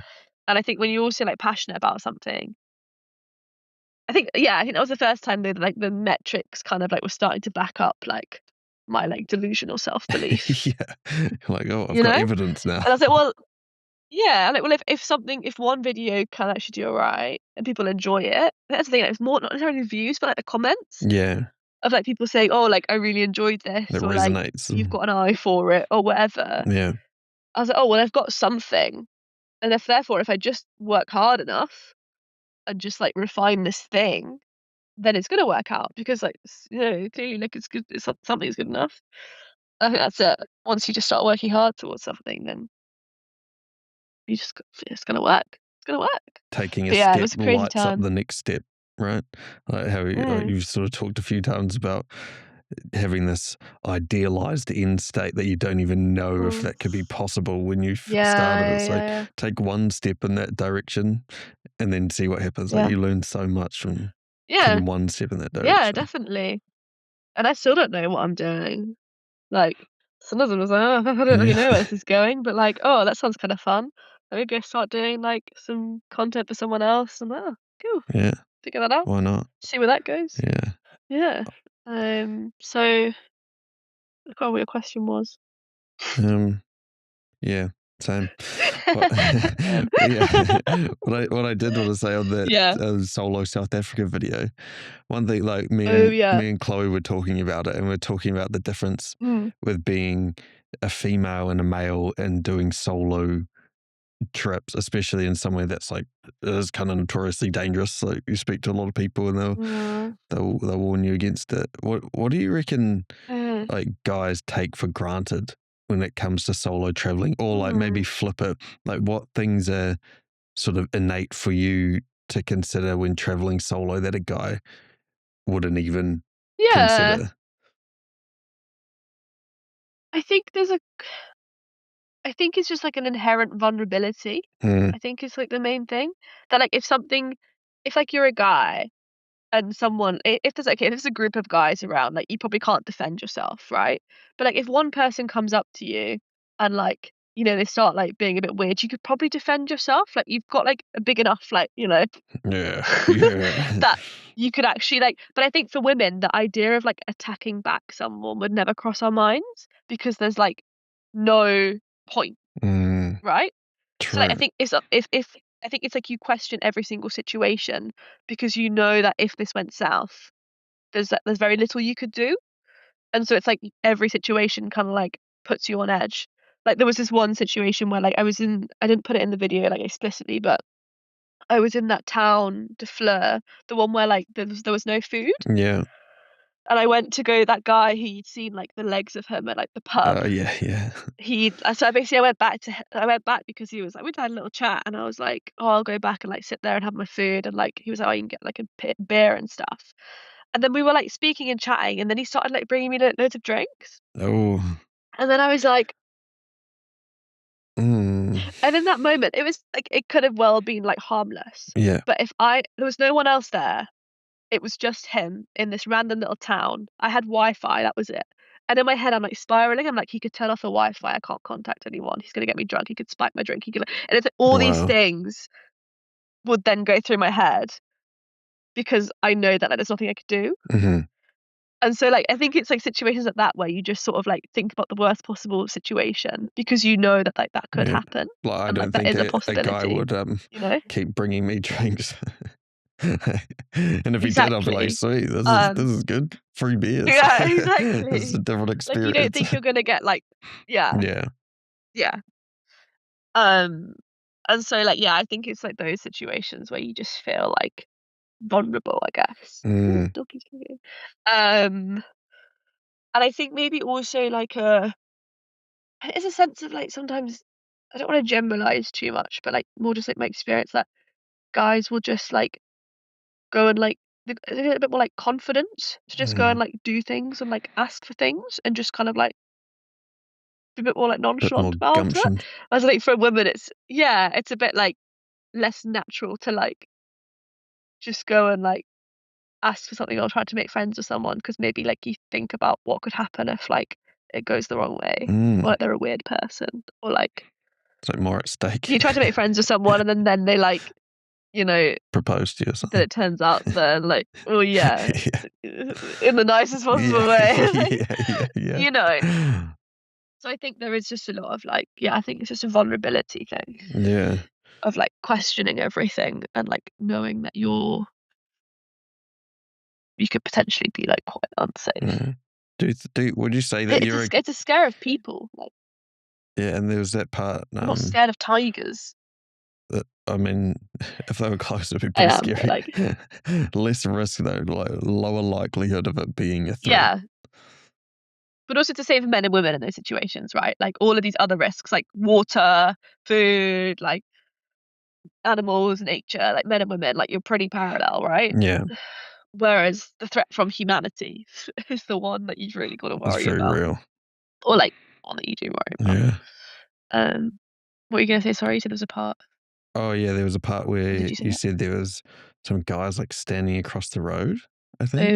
And you yeah. turned around and then you Yeah. were like that was difficult, Yeah. man, because there's this whole thing of, is this the universe or not the universe? Am I like overthinking that it's the universe, or is For this a sure. sign? What do you do? I Like had no idea. Yeah.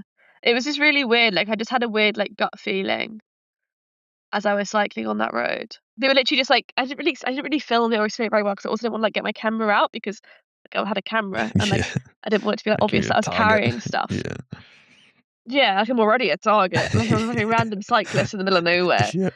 But, yeah, they literally, like I don't know, like, I'd seen people, like, pick up, like, so it's, like this car had, like, picked up a guy and they were, like, coming past and, like, there's, like, this big group of, like, men in this car and I was like, "It's a bit, like, I don't know, a bit weird." And then I think I'd put 2 and 2 together in my head, but then I'd, like, then turned, like, left onto this road and there were, like, a few people around, but it was also, like, quite, like, township vibes, like, it was, like, a bit shacky. And I then, like, turned onto this road, and then there was just, like, this group of guys then just, like, formed this, like, line across the road, and they were, like, walking on the road, and I was like 'cause people thing is people walk on the road, like, it's a very common thing in South Africa, like, people will just walk on the side of the road because people can't afford, like, transport or whatever. And so then I was like, "Is this uh, where am I gonna go? Like, how do I get through these people? Because they're literally in a line."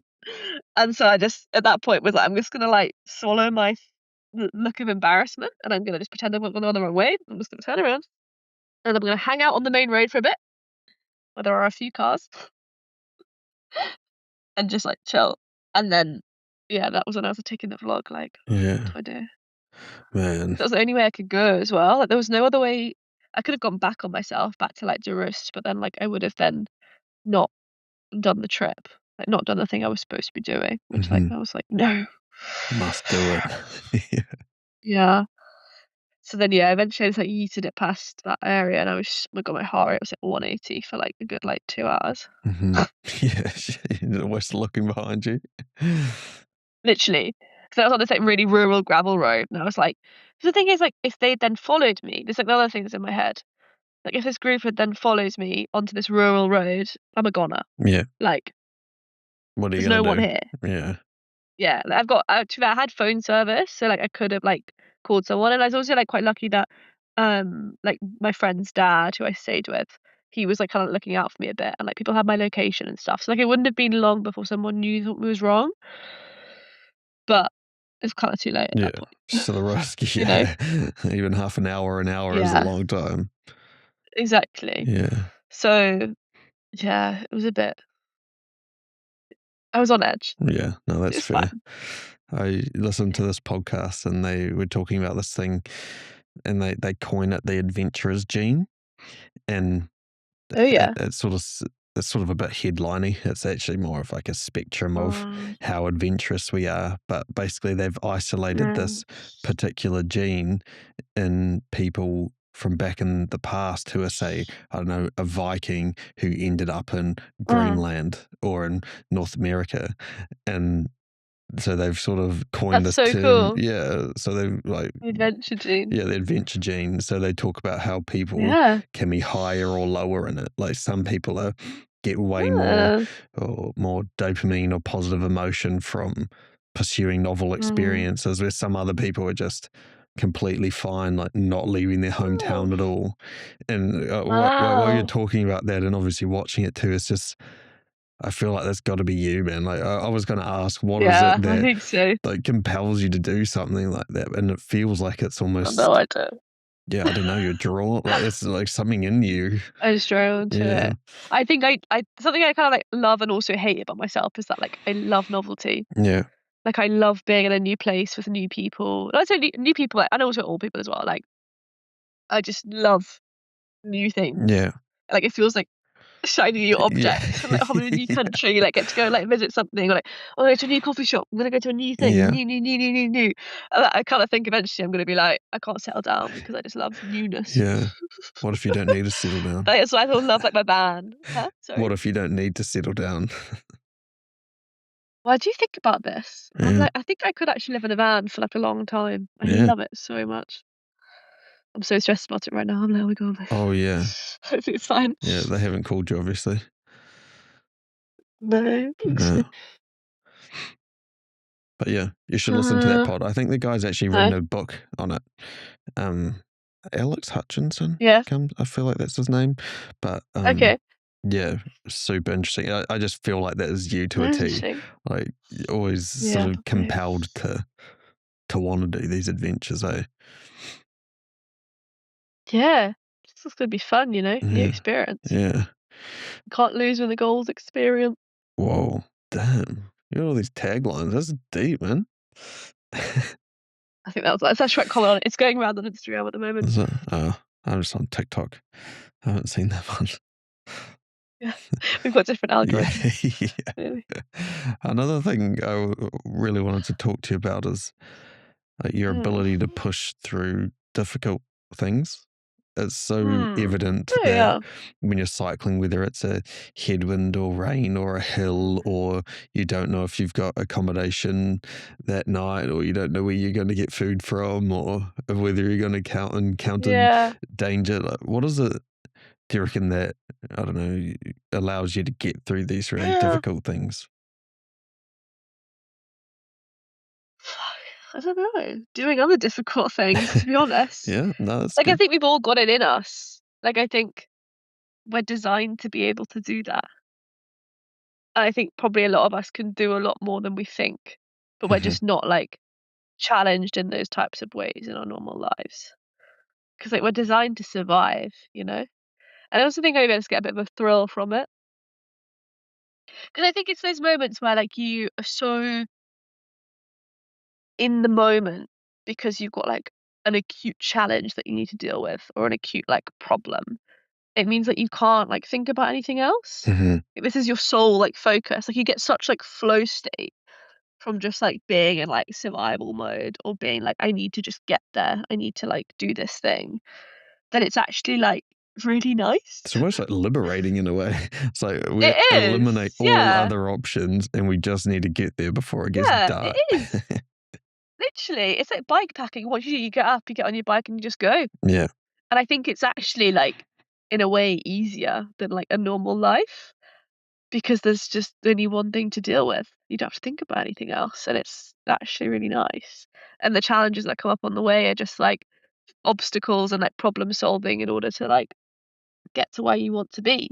And I think so many of us like love like problem solving, but like in our careers, you probably would also love it when you're like out bike packing and need to find some true. water, you know? Transferable Like skills. it's kind of fun. Yeah, yeah, yeah.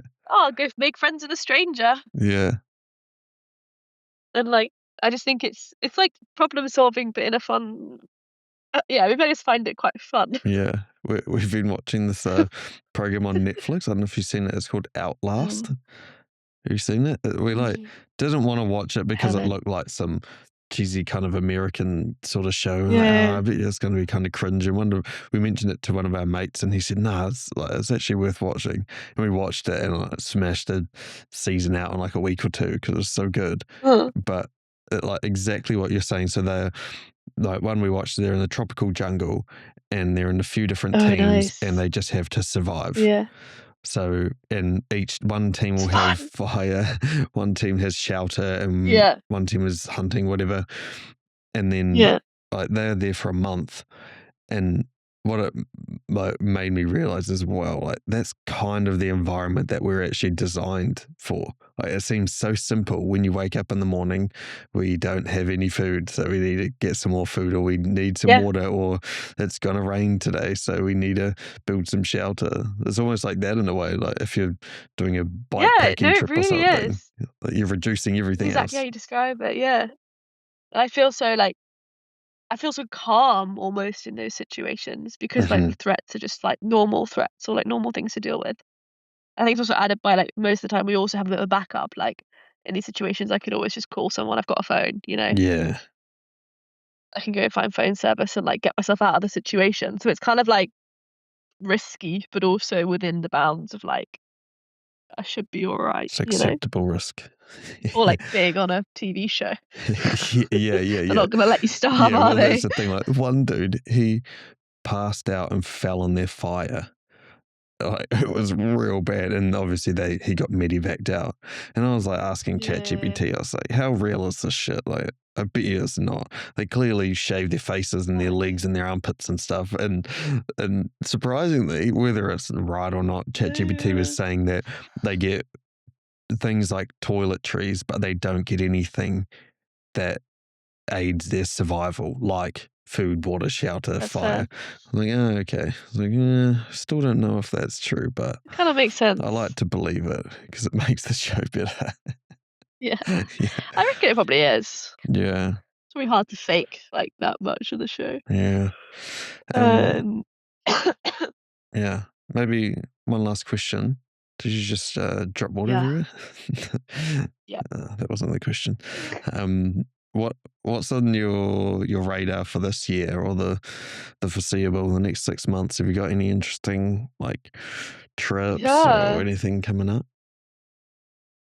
Yeah, well, given that my van hasn't been stolen, Oh which I'm yeah, still so stressed about, yeah. Surely it'll be all right. sitting 5 and 5 Yeah, forever. that'd be sweet. Um, given that and also it gets fixed, I'm gonna go off into Europe for a bit.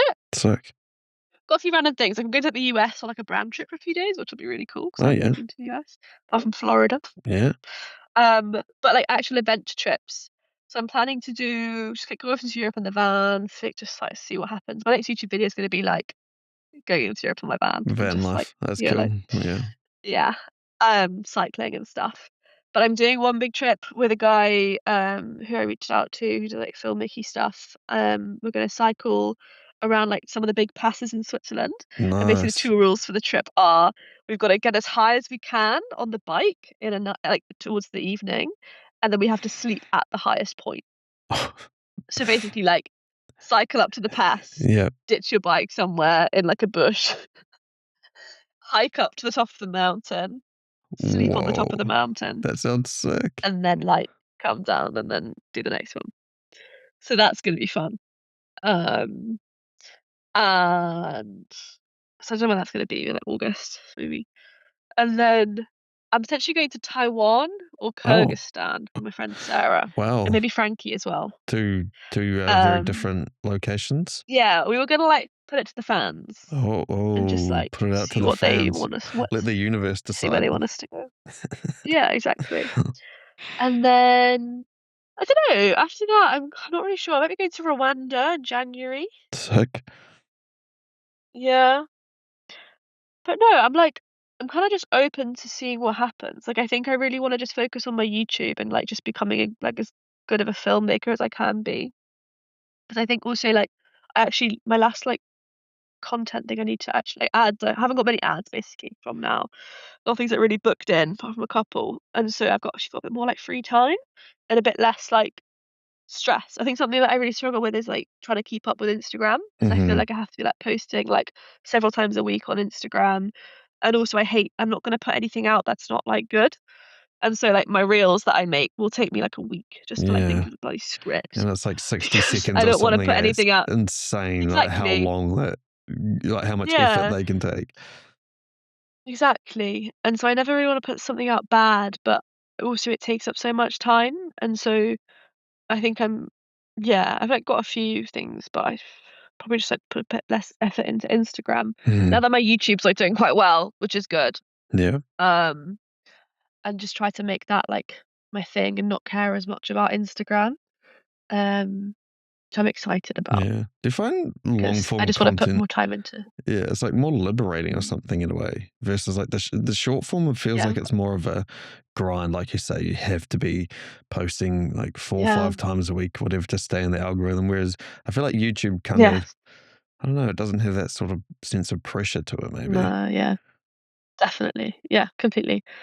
Um I think it's just like you're just designing it in a very different way. I think I find the constraints of Instagram and the platform just like zaps creativity because it's like, okay, I've got to think about the fact that this person's going to watch this for a second Yeah. and I've got to grab their What's the attention. hook? And the Yeah. things that you therefore do, Yeah.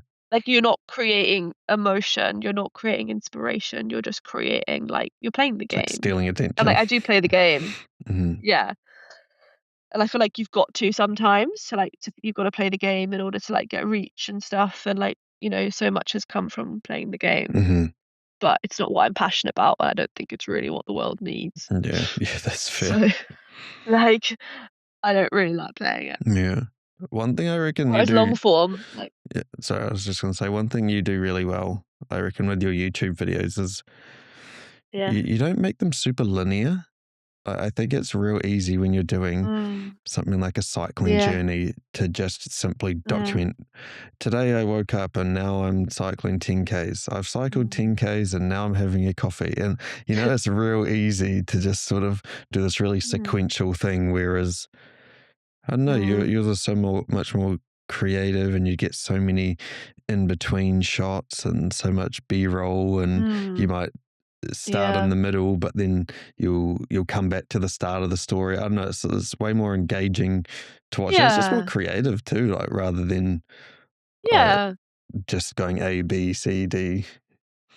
yeah, for sure. I think, like, most of, like, the bikepacking trips, they are, like, chronological in, like, pretty much all the time, like, what's happened has come before that, but then, like, as you say, a lot of, like, the intros and, like, the way I set up the starts will use, like, footage from all over the place Mhm, because I'm trying to, like, build the story, mhm, and, like, it's very much edited in, like, sections. I'm like, "Okay, what's the point of this section? What's the point of this section? yeah, Like, what's the context?" And, yeah, I think it's good to just, like, mix it up. I feel like I never really know what they are. I'm like, is it a documentary? Is it a film? Is it a YouTube video? But I feel like it's it's actually your thing, the man. USP is almost it's all of those Yeah, yeah, things, and then yeah. it's like, that's not Yeah, gonna define it. yeah. I think that's the cool thing about your Um, content is that it's not boxed in mm, a certain kind of like yeah, a vlog or a documentary or whatever. It's your style, and that's the cool thing about I don't know YouTube or social mm, media is that you yeah, can make that might be a new style. People might start trying to copy what mm, you do because that's a new kind of style. yeah, You don't have to copy what other people have yeah, done. yeah. No, for sure. I've already seen people start copying, like, stuff that I do, and I'm like, "Oh, Oh, thanks. pioneer." Yeah, yeah. Um, yeah, for sure, and it's, like, so cool to get inspiration from, like, loads of different places as well, and, like, other YouTubers or, like, filmmakers or just, Mhm. random things you've seen in the world, and you're like, "Oh, I could do something like that," and bringing it all into one, Yeah. and then bringing it into cycling is then, like, kind of the niche, I guess. True. Yeah. Mm, I watched yeah. your one where you climb the mountain though. That's pretty cool. That's different. Well, yeah. Yeah. That is different. Yeah, that was good. Honestly, that one was, like I think it was, like, the best video I had in terms of, like, retention and, like, watch time, but Mhm. just 'cause the topic I think wasn't so good or, like, wasn't as interesting as cycling Sick. as well, but Well, yeah. Laura, thanks heaps for your time today. That was a really fun chat. No, thank you. That was a long chat. Yeah. 2 hours. Yeah, man. Easy. Great way to start my Yeah. day. Straight out of bed. Yeah. Yeah, true. Nah, you said you were up for like a couple hours and you went for a bike or something Oh, before the pod? yeah. Went for a bike ride. Yeah. You're up at like 5. No, you did well. Damn, you did real well. Oh, I'm used to running straight out of bed onto Zoom. It's fine. Yeah, that's how you roll. Back from my corporate days. Yeah.